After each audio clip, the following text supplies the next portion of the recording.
Here we are at Singleton Museum and there is a show going on. 17th century British war demonstration going on here. So I'm going to explore this video. Guys, enjoy my video.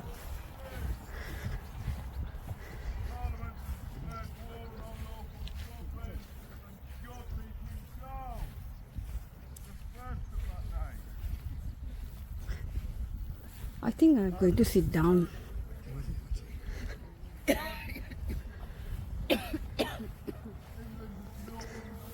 Shall we go other way around?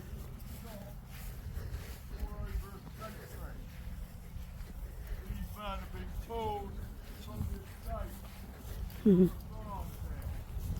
will have labourers, shepherds. We will have turners, wood turners, bodgers, woodmen,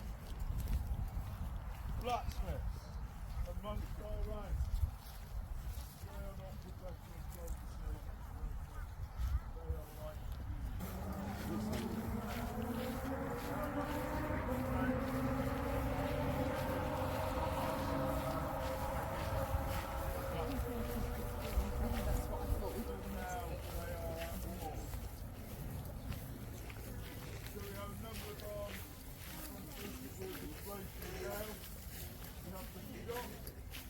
musketeers. Any idiots who train to fire a musket. Baby, I'm going to sit down over there on the front. Can I sit down over there if you don't mind? Thank you. Thank you very much. They are skilled masters of their art. The colonels in the English Civil War fought with a pike in hand in the front rank. It was the place of honour. We will see how honourable they are. And then we have our billmen, our rawest of recruits. And we will see them put through their paces as well. Tighten and build to your left hand space. March on. Withdraw your order and assume a lazy posture. Musketeers, That's the your order. grenade. She's very old. Double your files.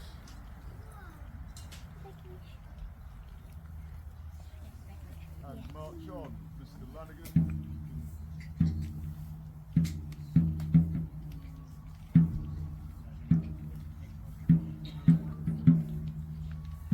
Mrs. Bettridge, you can address to your left.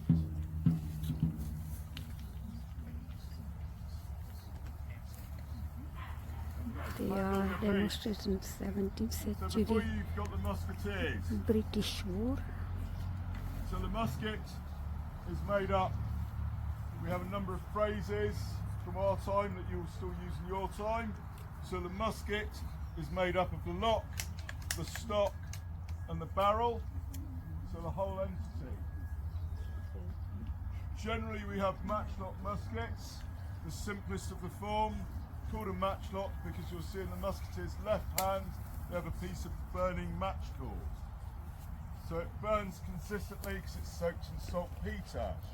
Where we get the saltpetre from is from a gentleman the following morning after he's been drinking red wine, gives the finest saltpetre content. So it is soaked in urine, just what you want to be handling. However, that saltpetre content means it will burn consistently and slowly, even in wet weather. So that's our ignition for the powder. The alternative is the fire lock, which you probably know as a flintlock. So no burning match cord, no urine-soaked ropes to hold on to. This one is ignited by steel and flint. The trigger's pulled, the flint falls forward, strikes the steel, creates the spark, ignites the powder. So we've talked about where we get the saltpetre from, where do we get the rope from? Who slept tight last night? Anyone? Did anyone sleep tight? Well, we certainly didn't. So the match cord, sleep tight. You look at the number of the beds in the houses here, lift the mattress up, they've got rope cord in there. So sleep tight, you pull those ropes tight, you have a comfortable night's sleep. You don't pull them tight, the bed sags, it's uncomfortable. Until the army comes through, needing match cord. In which case, your beds won't have any rope, because we will have pinched it to make the match. So that's our match lock, that's our fire locks.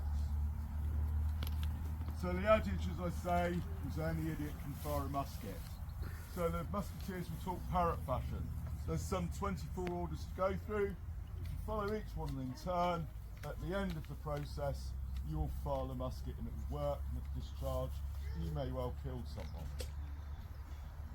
So who uses a computer in your time?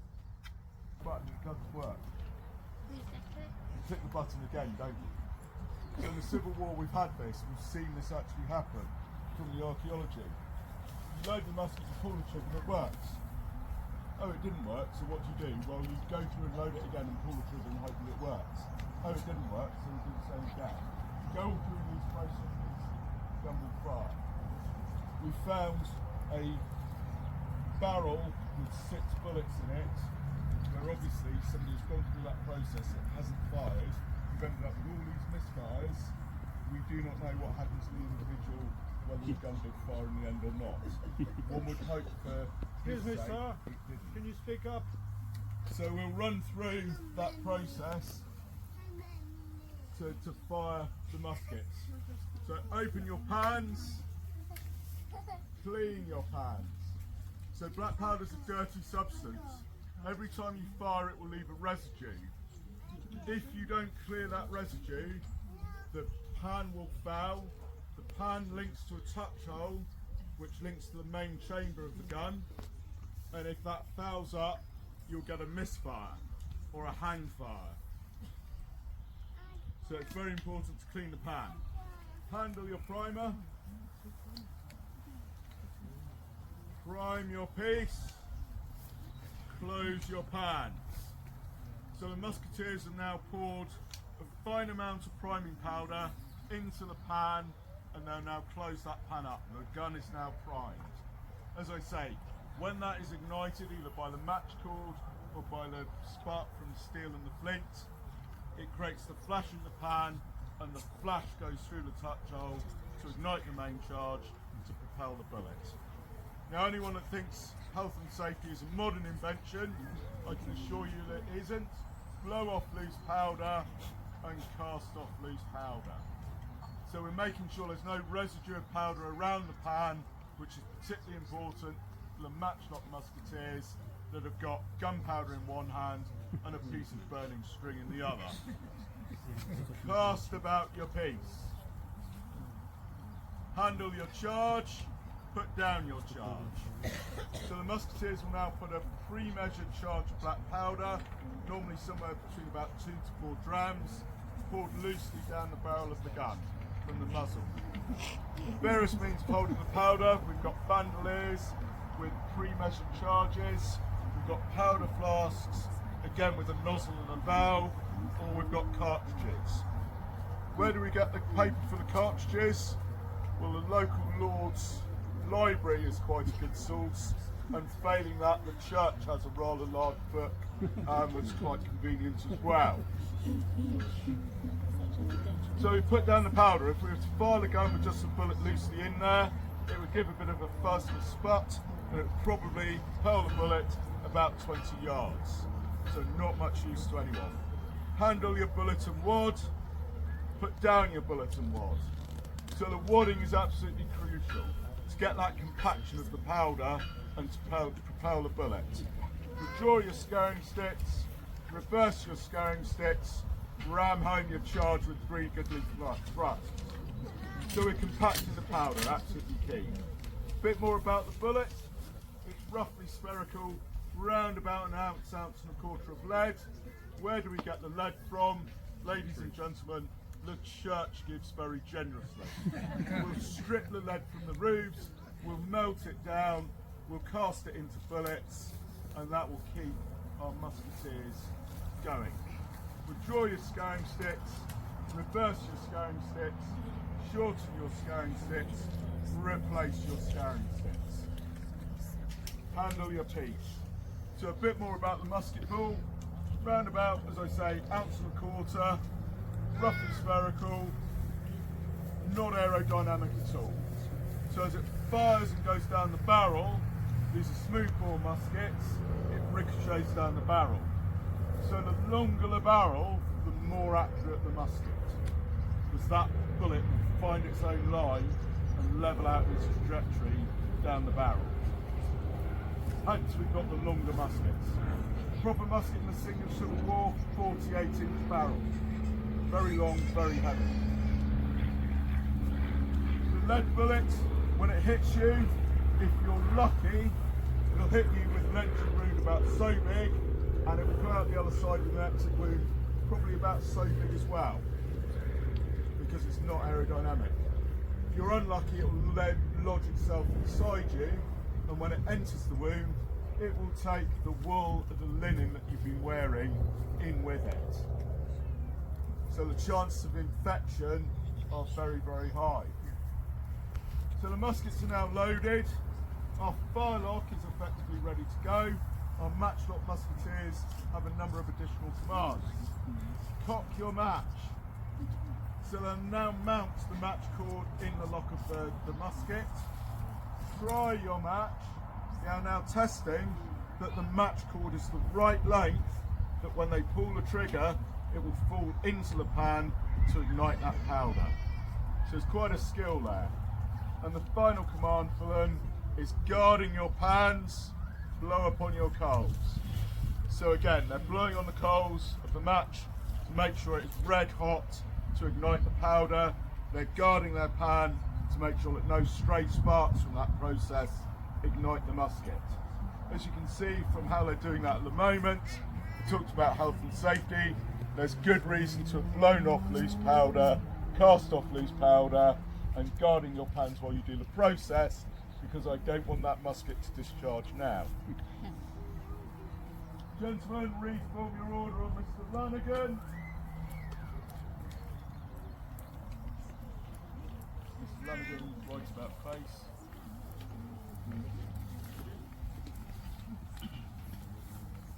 So ladies and gentlemen, we will now discharge the muskets. Can I ask that you hold on to any nervous husbands, children or dogs? Please don't put your fingers in your ears. If you feel the need, lightly cup your hands over your ears and open your mouths. Gentlemen, to your enemies for present. Open your pans. Clear, fire! Frightening. Wow. That was amazing. Not so good, Master Idiot! So we've just proven that any idiot can indeed fire a musket. But for the battlefield, those orders are far too slow. So that's shortened to one simple order. However, they've also know what I'm about to say, so they all started to cheat. What's that in your hand, Mr. Lanigan? A cartridge. Oh my God. Thank you very much. Have you got another one? My legs. Yes, so leave it in the pouch. Really good. Right. Open the pan, turn it upside down. Good, thank you. Make ready! They're going to fire again. As you'll see, the musketeers will now be cheating and taking as many shortcuts as they can to load as quickly as possible. So in theory, they should be able to load in about 30 to 40 seconds.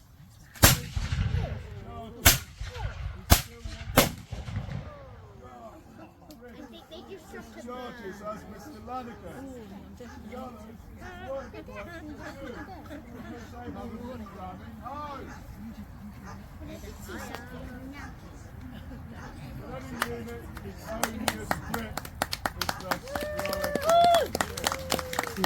Well done. Very nice sword. He always late. Purposely. Hang on, so are they actual boots? It's just a chart. They've got a little chart just making a bit of space. And then obviously a little bit of tape. So as you can see, we can load and fire in around about 30-40 seconds. Make ready, do not fire. So we talked about the muskets.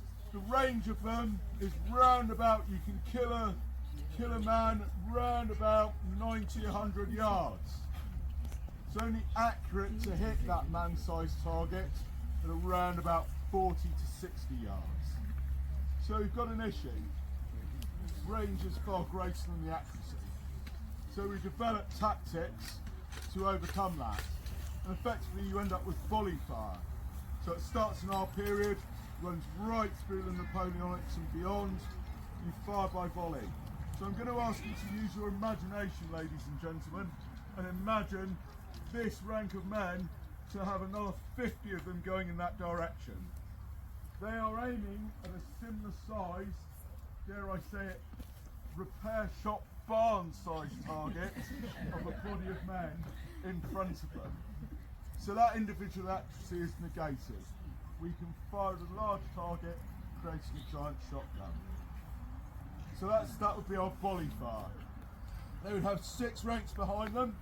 They can fire by introduction, and basically the front rank would fire, the second would march on through them, they would then fire, the third would march on through, and we can advance across the battlefield.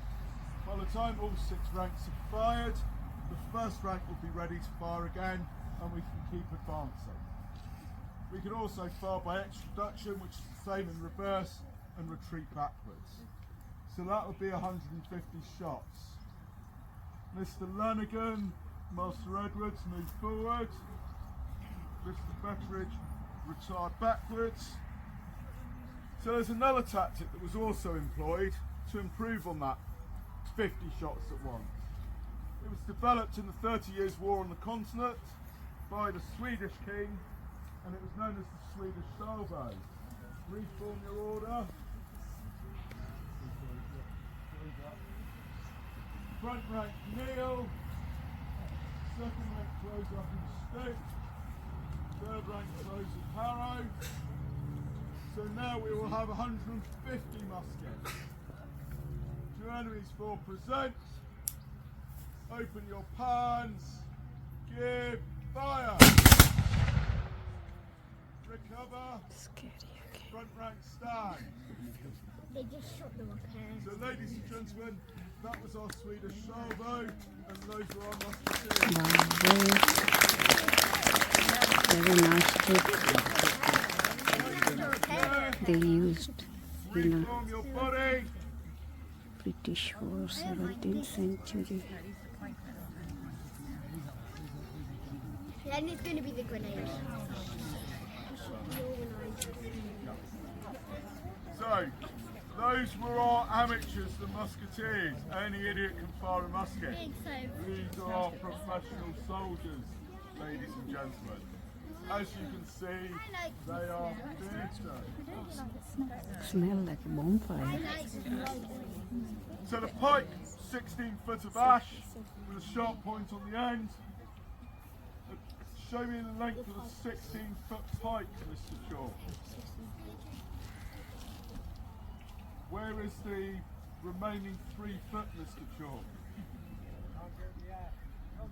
Can't get the ash. So, the fixed battles of the Civil War, there are only about half a dozen of them. The Civil War lasted 4, 6, 8 years, depending on when you take the end date. Number of smaller battles, probably a couple of hundred or so. The reality is, most of the time, wasn't spent in the big battles or the skirmishes. These men would either be in garrisons, or they would be besieging large houses or towns, or they would be marching round looking for the enemy army, agreeing to fight. This was a war by agreement. First you had to find your enemy in a large army that they were with. Sounds easy, doesn't it? 2,000 or 3,000 men wandering around aimlessly. You would be amazed at how the generals at the time missed one another and couldn't find one another. You had the Edge Hill campaign.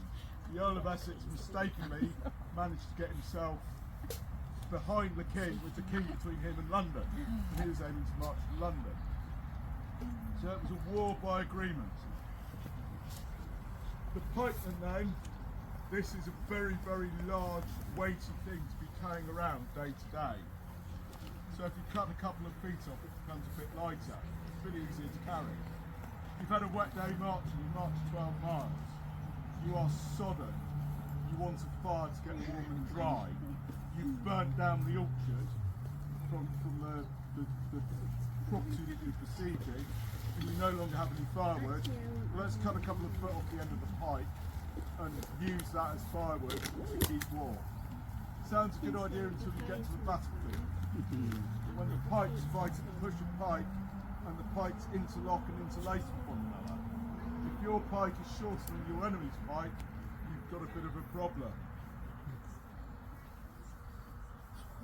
Gentlemen, advance your pikes. Charge your pikes. Was that fearsome? No. You should be terrified. Advance your pikes. Charge your pikes. Are you now more terrified? No! Well, you should be, because we're not doing it again. So the pikes will fight at the push. Again, I'm going to ask you to use your imagination and imagine another 50 files running this way. 6 ranks deep again. So the front rank is at the charge, aiming at the chest, and they are not going to do that one. They are aiming to push one another. Literally like a giant scrum, but with sharp, pointy sticks. So the front rank's at the charge. If you're lucky enough to avoid that one, the second rank would be at the low charge. Low charge your pikes. I don't think I need to explain where that one is aiming. You certainly don't want to pike there. The third rank will rank high charge your pikes. They're aiming at the face and at the eyes. The fourth rank behind, port your pikes. Have the pikes ready at the port to take the place of the men that are going to die in front of them, because inevitably they will be dying in front of them. And ranks 5 and 6, advance your pikes. Advance your pikes. They are there to add weight to push the men in front of them forward. Ladies and gentlemen, this is brutal warfare. It's face to face. You can see and smell your opponent. But it was a place of honour to fight. The colonels of the regiment would fight in the front rank. So at Edge Hill, you have one of the parliamentary commanders coming off the battlefield with 16 to 18 wounds to his body. He survived, remarkably he survived. But although we're having a bit of fun with this, it was really a brutal warfare. So, we're going to demonstrate a push of pike for you. Professional pikemen, take your place down there. And our musketeer pikemen, form yourselves a body here. So I've explained to you that the pikemen, you have to be really skilled to wield a pike. Will we now prove whether that's the case? In theory, our professionals should win this, hands down.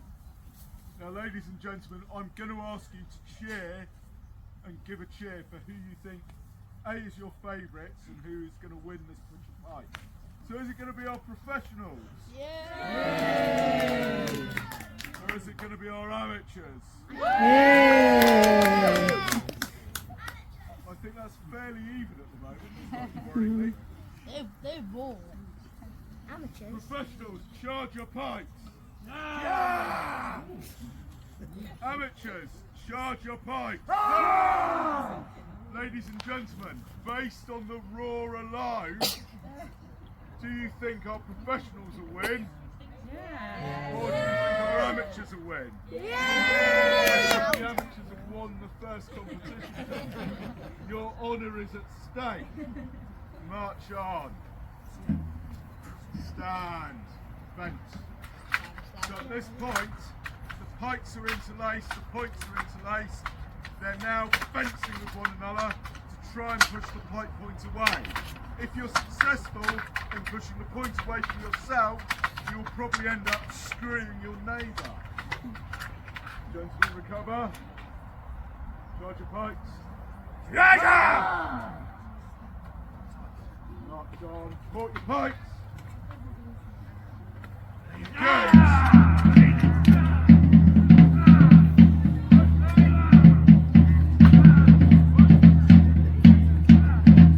As you can see, ladies and gentlemen, this is chaos. You are face to face with your opponent. Your field of vision has dropped to a matter of inches, and the stench of your opponent in front of you. Recover your order! So, ladies and gentlemen, I think that one we will say is a draw.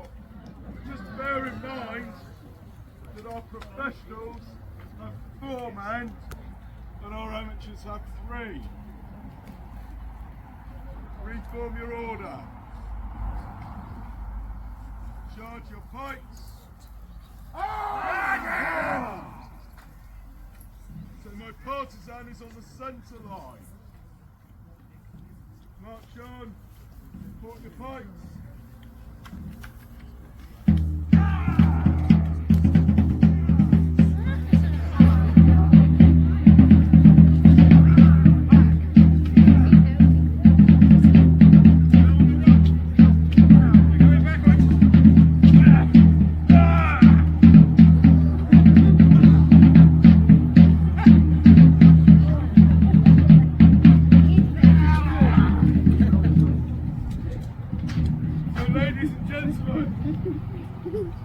As you can see, chaos. But I'm going to ask you, do you think it was our professionals that won that bout, or our amateurs? I think it was the amateurs, ladies and gentlemen. So, ladies and gentlemen, that was our breakthrough. Breakthrough withdraw. It's sliced of somebody's armour. So we have one final arm to show you, and that is the bill. No, it was his armour. He was wearing an armour. Yeah. So the bill starts off right with the back hook. So it's basically an agricultural tool. Most people have had this. It's been used for coppicing woodland. It'll be used for making thatching spars. It'll be used for chopping firewood, and a general purpose tool. What a multi-use tool. So in the medieval period, there's a spike added to it and a long shaft, and it becomes the battlefield weapon. By our period, it's become obsolete because of the pike and the greater reach of the pike.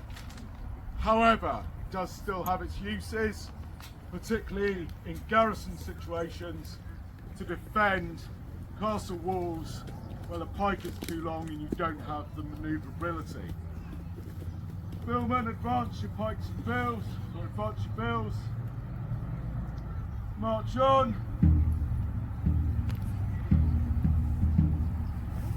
Stand. Close your order. You've been so good at using your imaginations, I'm going to ask you to do so again. Imagine the gates from Chichester around these men. They are stood in the middle of the gate. They have medieval walls surrounding them. They can stand firm and defend the gateway. So, gentlemen, defend the gateway. Charge pike! So I will now attack. So they should be holding their ground, and what they should be doing is working together. So you'll see the second ranks are trying to hook my legs with their bills and hamstring me. Hack his legs out. Thank you, Mr. Veteran.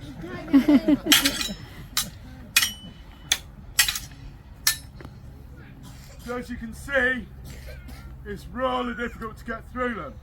Mr. Brown, if you could, clear the gate with a granada. Oh wow. Oops.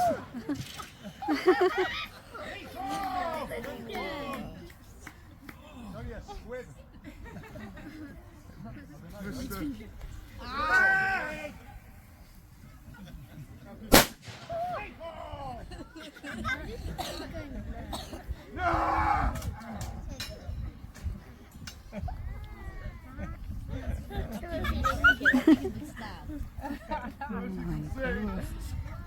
We can use an alternative method Civil war of like granados to clear a Battlefield gateway in a siege war. situation. Ladies and gentlemen, those were our billmen. Thank you. this. Wow, very nice sir. Thank you very much. We will now have, for younger members of the audience, a sword school in the arena here, or we have a talk on plants in the 17th century and their various medicinal uses up by a cook's tent by the standard there. So you're welcome to join us for either. Thank you. Thank you. Are you going to go back so nobody can see it? Yeah, don't lie, but I'm definitely going now. Money? Please. I don't want to know. It will probably be really fun. Sir, come on. Now children going to play. Any volunteer children can go and take participant. Otis, grab Winnie one.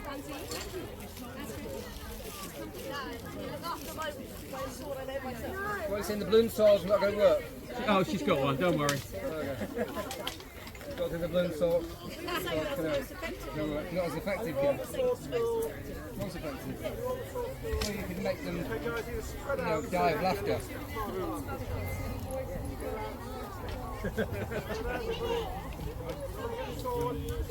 Winnie, go over where Otis is. Pay attention, Manny. Yeah, it's all right. Listen then.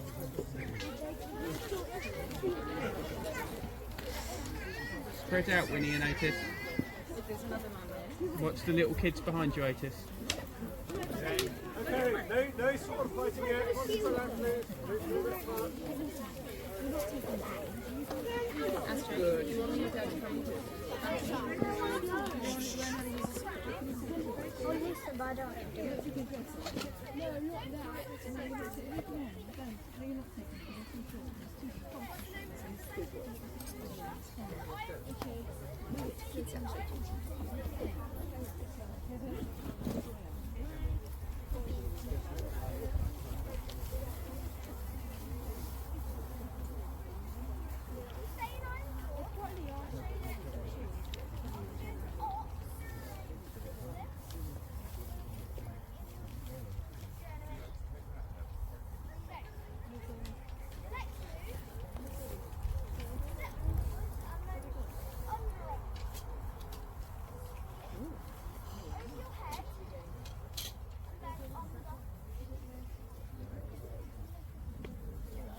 Yeah.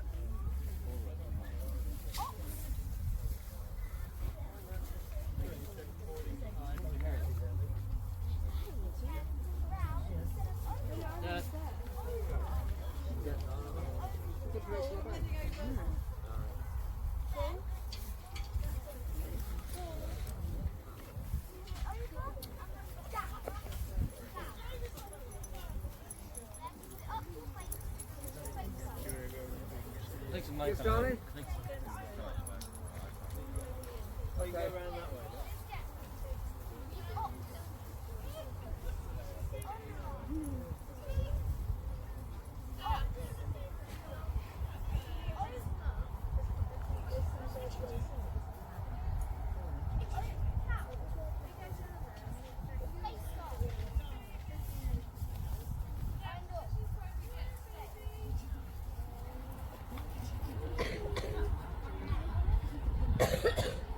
Money.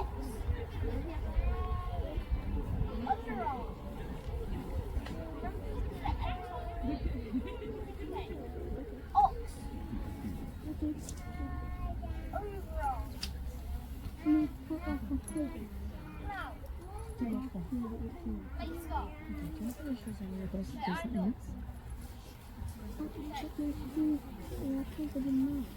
time in the try and Ox. Underarm. Ox. Overarm. Cow. Paper.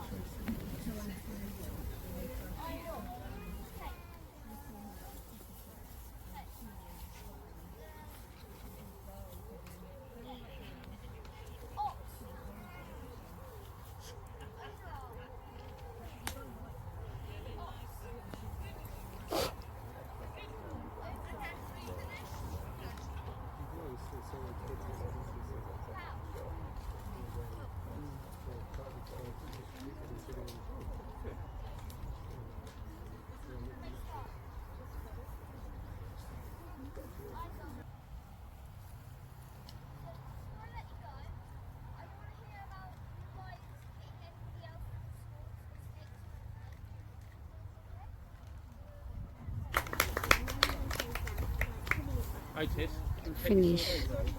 Thank you very much. Musketeers, open your order.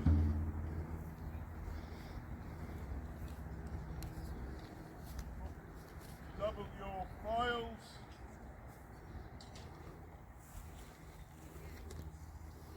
And march on. This is Madigan.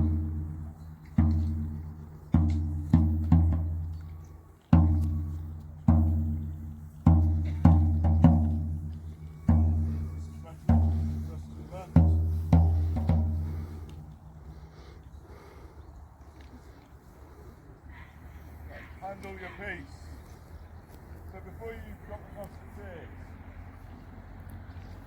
So the musket is made up, we have a number of phrases from our time that you'll still use in your time. So the musket is made up of the lock, the stock and the barrel, so the whole entity. Generally we have matchlock muskets, the simplest of the form, called a matchlock because you'll see in the musketeer's left hand we have a piece of burning match cord. So it burns consistently because it's soaked in saltpetre. Where we get the saltpetre from is from a gentleman the following morning after he's been drinking wet red wine. It's the finest saltpetre content. So it is soaked in urine. It's just what you want to be handling. However, that saltpetre content means that it's going consistently, slowly, even in wet weather. So that's our ignition for the powder. Urine-soaked rope to hold a flint. The trigger's pulled, the flint falls forward, strikes the steel, creates a spark, ignites the powder. So where do we talk about where we get the saltpetre from? Where do we get the rope from? Who slept tight last night? Anyone? Did anyone sleep tight? Well, we certainly didn't. So the match cord, sleep tight. If you look at a number of the beds in the houses here, lift the mattress up, they've got rope cord in there. So sleep tight, pull those ropes tight, you have a comfortable night's sleep. If you don't pull them tight, the bed sags, it's uncomfortable. Until the army comes through, needing match cord, in which case your beds won't have any rope, because we will have pinched it to make the match. So that's our matchlock, that's our firelocks. So the adage, as I say, is any idiot can fire a musket. So the musketeers were taught parrot fashion. Does fire the musket and it's work and it's discharge, you may well kill someone. So a bit of a parallel for you. Who uses a computer in your time? What do you do if you click a button and it doesn't work? Typically had this, it seems it's actually happening through the archaeology. You load the musket and pull the trigger and it works. oh, it didn't work, so what do? Well, you go through and load it again to make sure you hope it works. Oh, it didn't work, so you do the same again. Go through these processes, become on fire. We found a barrel with 6 bullets in it, where obviously somebody's gone through that process and hasn't fired. We've ended up with all these misfires. You do not know what happened to the individual, whether the gun did fire in the end or not. One would hope for his sake it didn't. So we'll run through that process to fire the muskets. So open your pans, clean your pans. So black powder is a dirty substance. Every time you fire it will leave a residue. If you don't clear that residue, the pan will foul. The pan links to a touch hole, which links to the main chamber of the gun. And if that fouls up, you'll get a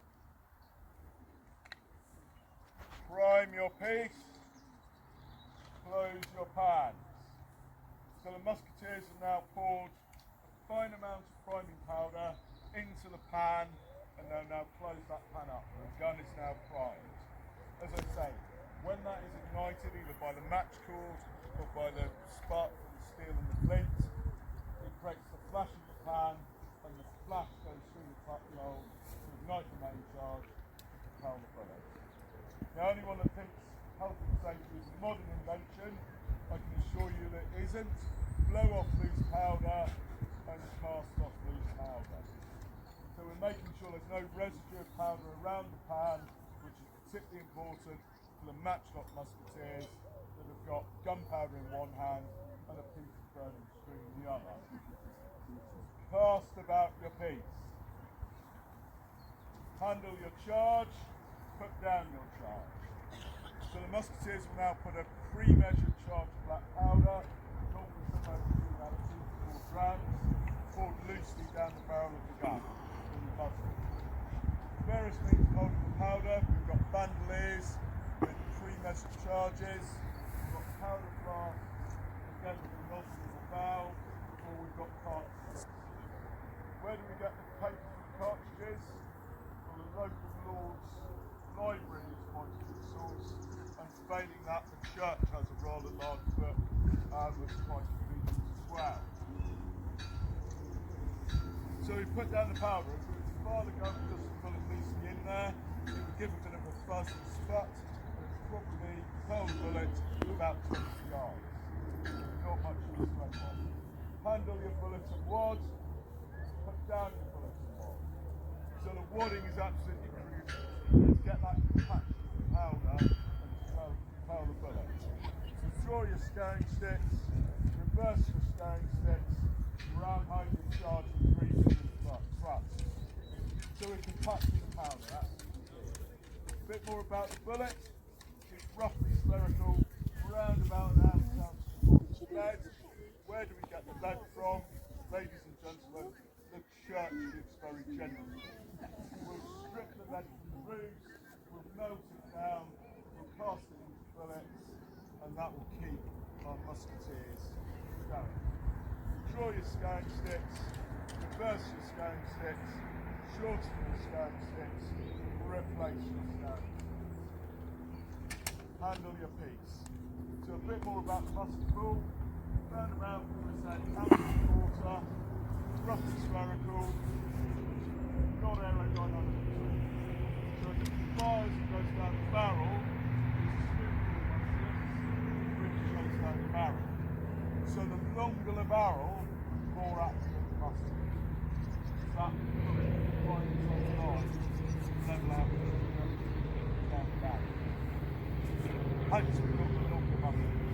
The proper musket is 4 cents of the barrel.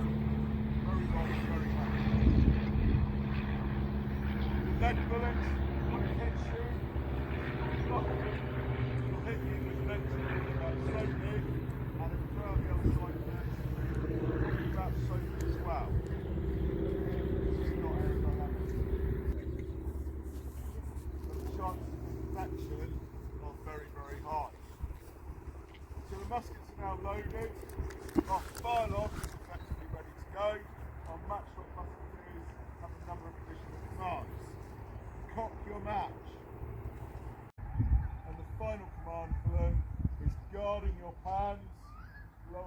poles. So again, they're blowing on the poles of the match to make sure it's red hot, nice powder. They're guarding their pan to make sure there's no stray sparks from that process ignite the musket. As you can see from how they're doing that at the moment, talking about health and safety, there's a good reason.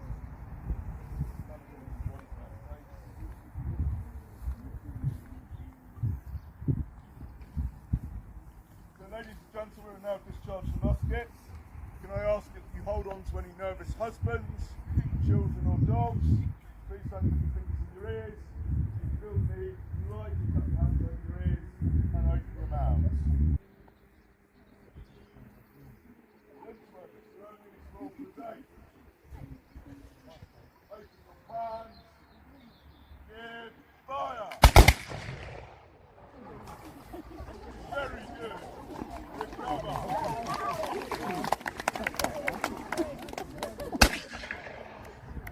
Not so good, Master Idiot. So we've just proven that any idiot can indeed fire a musket. But for the battlefield, those orders are far too slight. Let's leave it in the pouch. Turn it upside down. Good, thank you. Make ready.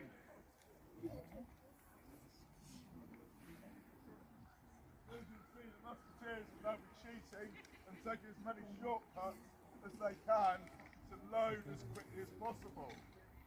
So in theory, they should be able to load in about 30 to 40 seconds.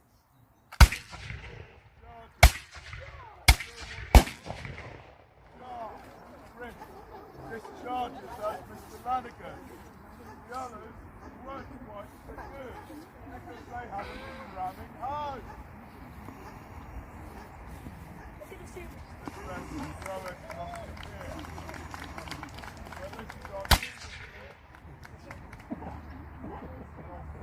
Around about 30-40 seconds.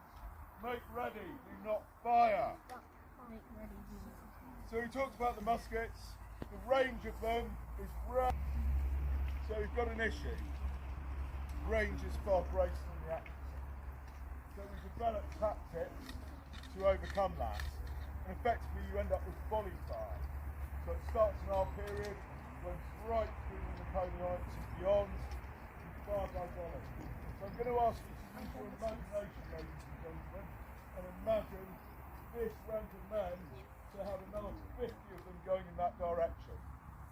They are aiming at a similar sized, dare I say it, repair shop barn sized target of a body of men in front of them. On volley fire. They have 6 ranks behind them. They can fire by introduction, and basically the front rank would fire, the second would march on through them, they would then fire, the third would march on through, and we can advance across the battlefield. By the time all 6 ranks are fired, the first rank will be ready to fire again, and we can keep advancing. We could also fire by extraction, which is the same in reverse, and retreat backwards. So that would be 150 shots. Mr. Lanigan, Master Edwards, move forward. Mr. Edwards, charge backwards. So there's another tactic that was also employed to improve on that. On your order. Front rank heel. Second rank throws up and stick.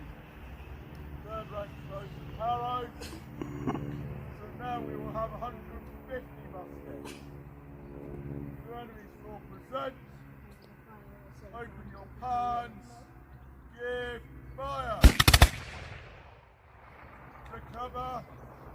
Front rank stand. So ladies and gentlemen, that was our Swedish salvo, and those were our musketeers.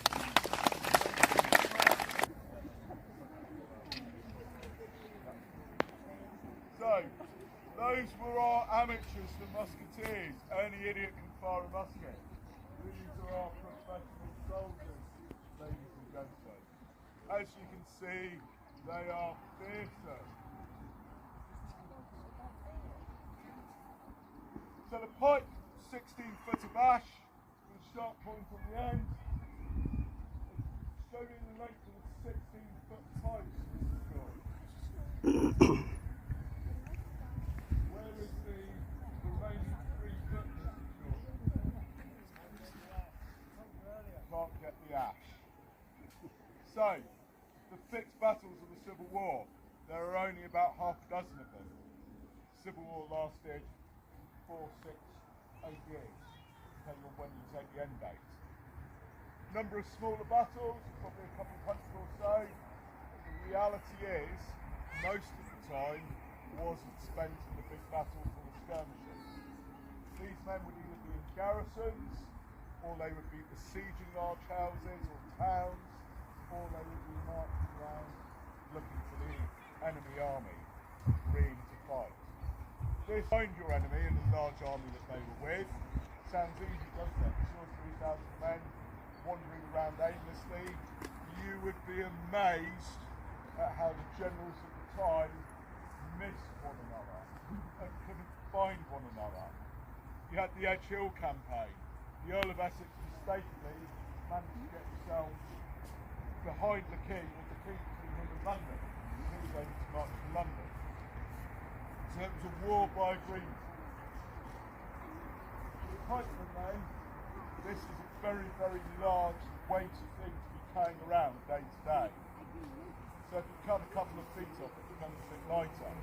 You've had a wet day more. Sounds a good idea until you get to the battlefield. When the pikes fight to push the pike, and the pikes interlock and interlace with one another. If your pike is shorter than your enemy's pike, you've got a bit of a problem. Gentlemen, advance your pikes. Charge your pikes. Ah! Was that fearsome? No. No? Terrifying. It should be, because we're not doing it again. So the pikes will fight at the push. Again, I'm going to ask you to use your imagination and imagine another 50 files running this way. 6 ranks deep again. So the front rank is at the charge, and the chest, and they are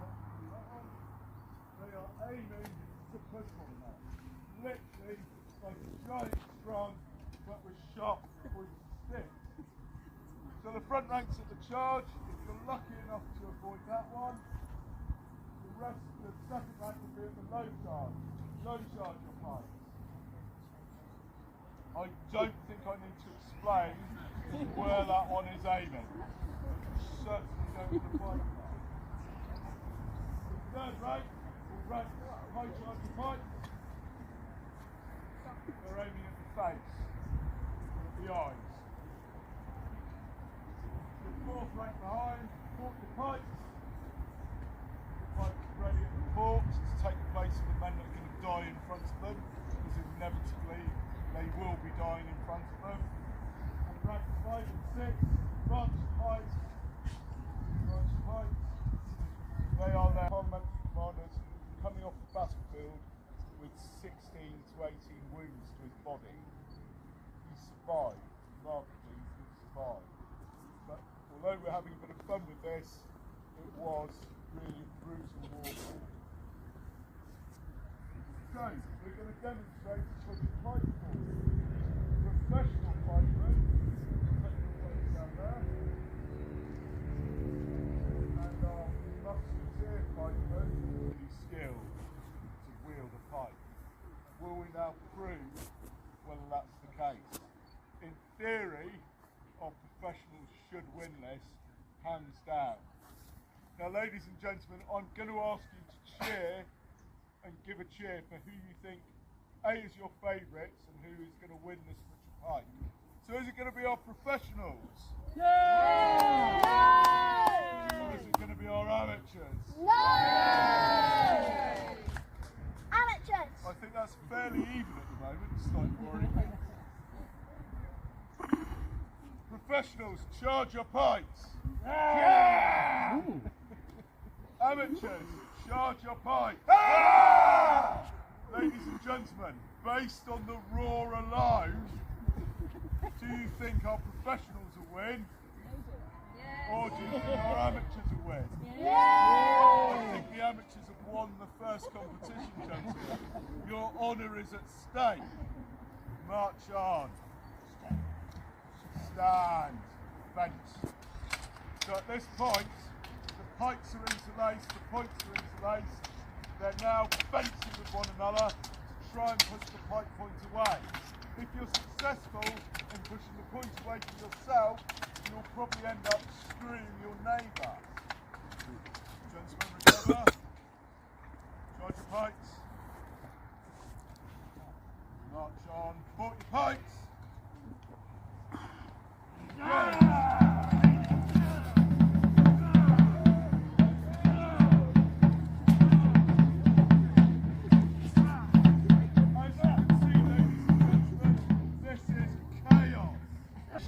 Has dropped to a matter of inches and the stench of your opponent in front of you.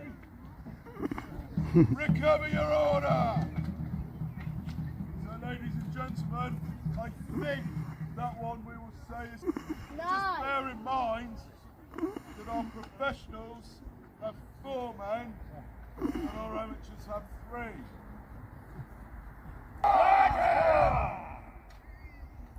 So my partisan is on the centre line. March on, port your pikes.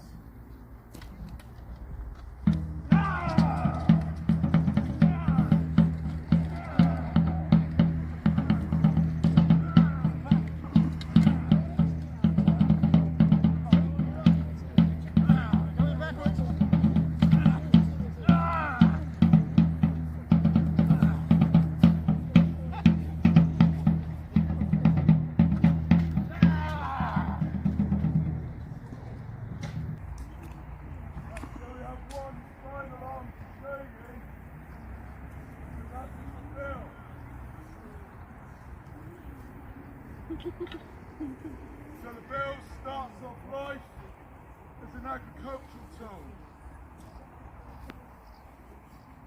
Starts off on.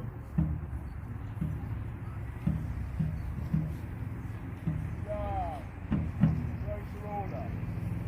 You've been so good at using your imaginations, I'm going to ask you to do so again. Imagine the gates around these men. They are still in the middle of the gates. They have medieval walls surrounding them. They can stand firm and defend the gateway. So gentlemen, defend the gateway. Charge pike!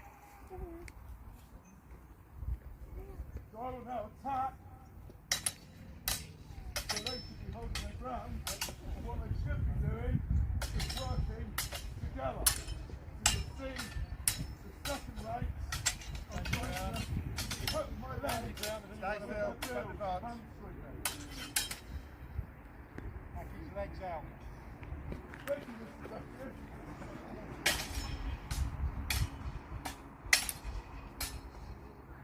So as you can see, it's rather difficult to get through them. Mr. Brown, if you could, clear the gate with a granada.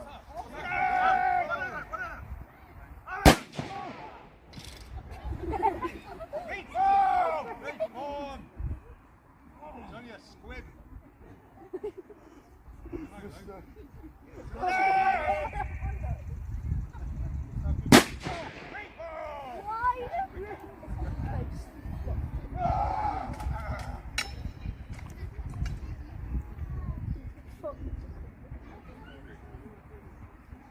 So as you can see, we can use an alternative method of granados to clear a gateway that suits